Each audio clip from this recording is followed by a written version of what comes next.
Hi, I'm Cynthia Izaguirre with a look at your headlines from North Texas. Many are on edge as we track another round of severe weather. Storms from Wednesday night caused major issues for drivers. US 80 just outside Sunnyvale was covered in high water, and as many as 3 cars had to be fished out of the water there. Luke Clary explains why this often happens in North Texas. Hours after the storm, there were still signs of it. Well, as you can see, my car is in a bit of a predicament right now. Fortunately, Courtney Jackson wasn't hurt when her car slid into the pond of water on US 80 just outside of Sunnyvale. Saw there was a lot of water, tried to stop, but it was too late. Grainy surveillance footage captured the early morning moment. She says there was no warning. Were there any emergency crews, any crews out here letting you know that there was water out here? No, there was no lights, no anything. It took TxDOT crews hours to clear the drainage grate clogged with mud and debris and for the water to drain away. At that location, you got a depression. Hydrologist Fei Pan researches flash flooding at the University of North Texas. He says this stretch of road may need better warning systems. Yes, definitely. There's a missing gap here, I think. We got a camera, we detect that, but that didn't trigger a warning. Yeah, definitely there's a gap. We asked TxDOT whether any long-term drainage improvements are being considered for this stretch of US 80. The agency says it's checking with engineers. The department says flash flooding can develop quickly and that drivers should never try to cross high water. I guess it was just too late. I was moving too fast, even though I was going the speed limit. I'm not really sure. It all happened very fast. In Sunnyvale, I'm Luke Clary. Businesses are also cleaning up after those storms roll through and before the next round hits. In Garland, those storms were strong enough to crumble a building to rubble. Our Richard Solomon was on the ground speaking with crews about what happened and what's next. You're looking at the old sheet metal building here in Garland. Fire crews say the storms that we had last night likely what caused it to collapse. Now the question is today, is it salvageable? Obviously lost the roof as well as some of the support beams inside. Water damage. Kyle Latham knows how powerful Mother Nature can be, and on Thursday, her force brought him here to West Kingsley Road in Garland. We'll be looking at this from a rebuild, construction, water containment. Latham works with Mooring, a disaster restoration and commercial construction company, now assessing what's left of this sheet metal building.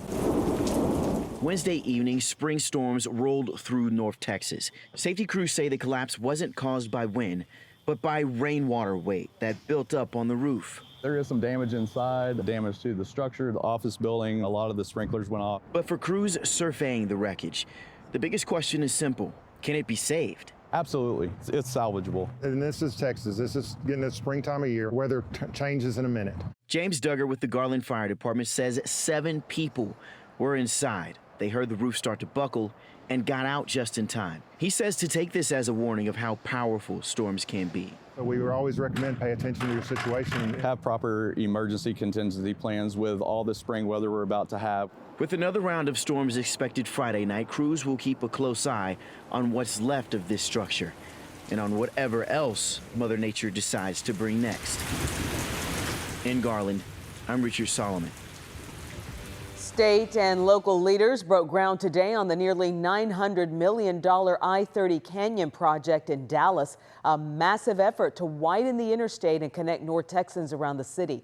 Kevin Reese shows us what drivers can expect as construction ramps up. For 2 months now, contractors have been turning a lot of dirt. Twice closing I-30 and tearing down a dozen bridges. All right, good morning, and thank you for being here today. But Thursday, where the Cadiz Street and Ackard Street bridges used to be. Getting Texans moving and out of traffic faster and safer is the goal. TxDOT ceremonially turned a few shovels more. 3, 2, 1.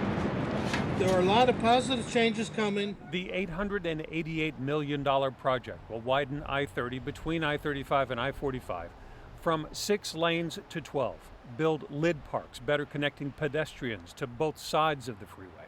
Is the heart of North Texas. Dallas County Judge Clay Jenkins likens it to heart surgery. Knitting things together with that central business district, ensuring that heart stays strong You can lose a finger, but you can't lose a heart. For growth and economic development as downtown now spreads to the south.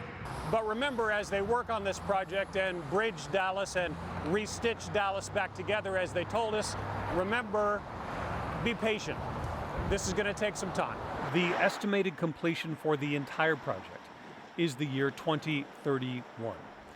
But as that construction continues and additional freeway closures remain very likely, Senator Royce West had this to say. As we tear down bridges, we will be building bridges to make sure we connect our communities back. Communities and a freeway improved 5 more years down the road. In Dallas, I'm Kevin Reese. In Argyle, the city is seeing major growth, so much so that leaders are holding a grand opening for a new grocery store. This new Tom Thumb store is the centerpiece of a bustling retail center. City leaders say the grocery store will give residents more options. However, some residents tell our Scoop Jefferson they are not looking forward to the change. A grand opening for a new grocery store in part of one of the fastest growing corners of North Texas is quickly raising new concerns about traffic. A new Tom Thumb just off Highway 407 between Northlake and Argyle has Tyler and Brianna Condon wondering what traffic will look like. It's getting worse, but it's usually around like normal times. I feel like traffic hours and then school times. There's a lot of schools over here, so I feel like that makes it worse. You kind of have to switch up your route. You think you're going to take a left somewhere, kind of get stuck there for a couple minutes. And how they'll get around.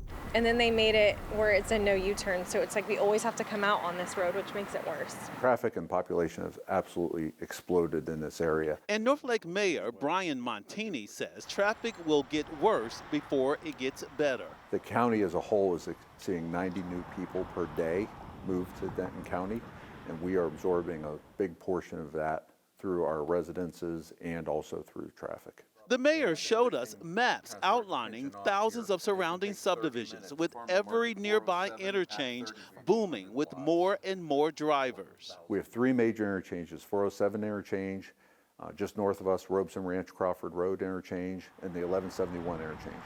All of them are backed up unmanageably, and we should have 6 lanes of traffic out here, and now we only have 2 still. And we are waiting.